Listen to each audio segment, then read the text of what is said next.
ബോംബെയില് പാചകം തന്നെ. അവിടെ പാചകം എനിക്കേ ഇതിൽ മസാല പിടിച്ചിട്ടില്ലല്ലോ. ഞാൻ മസിൽ പിടിച്ചിട്ട് തന്നെയാണ് നടക്കുന്നത്.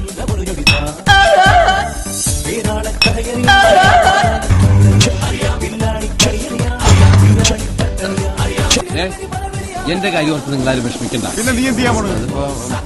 ഇവനെ കൂലിപ്പണിക്ക് വിട്ടിട്ടാണെങ്കിലും ഞാൻ എങ്ങനെയാലും ജീവിക്കും. നിന്റെ വല്ലതും ഉണ്ടോടാ?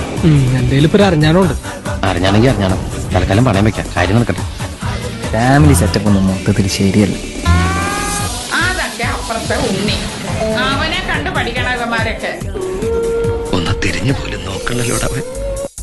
മോനെ, എങ്ങനെയാണ് മാമുണ്ടെന്ന് അറിയോ? അറിയില്ലേ? മാമൻ കാണിച്ചു തരട്ടാ, മര്യാദ കാണണട്ടാ. ഇങ്ങനെ എടുത്ത് ഇങ്ങനെ ഉരുട്ടി